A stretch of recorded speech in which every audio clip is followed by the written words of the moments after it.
WCBS News Time, 11:22. Well, let's go now, as promised, to Denville, New Jersey, where St. Clare's Hospital is completely surrounded by water thanks to Hurricane Irene. And St. Clare's president and CEO, Les Hirsch, is currently stranded there at the hospital. And get this, 6 years ago, Les was in New Orleans when Hurricane Katrina hit, and he joins us live now from the flooded hospital. Wow, Les. What a guy you are. Well, good morning, Pat. Yeah, what a way to celebrate an anniversary. But some good news.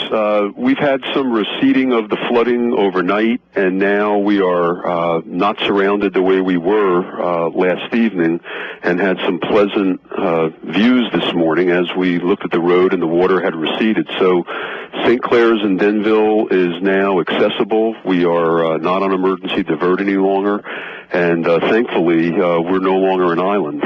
Well, what happened? What body of water overtook you, and how deep was the water around the hospital? You know, I don't know exactly how deep it was in all places, but in some spots close to the Rockaway River, absolutely a car could be submerged. It gets that deep.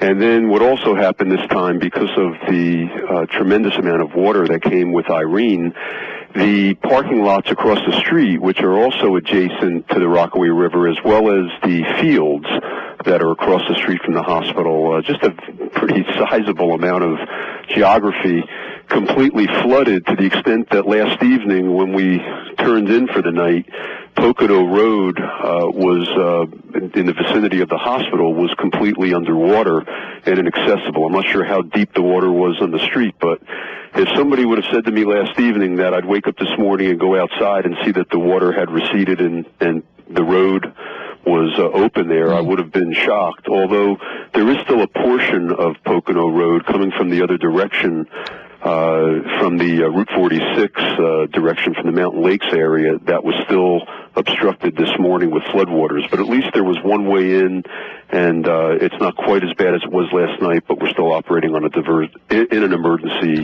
mode. Had you been evacuated? No, we have sheltered in place. Before the storm, we took appropriate measures to try to reduce our census, and you hold off on elective admissions and elective surgeries. But the good news of the timing of Irene is that it did come on a weekend when hospitals, their census normally is lower on the weekend anyway. Yeah. Well, thanks for sharing your story with us live. We do appreciate it. And when do you think you'll be getting out?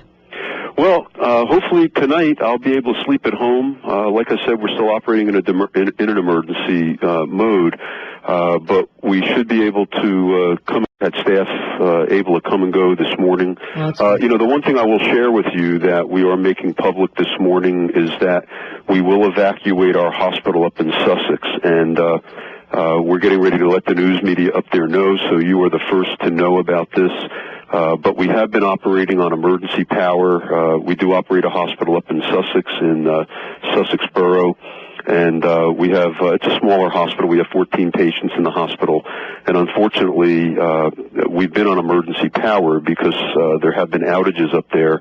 And we've had some issues with the emergency generator this morning.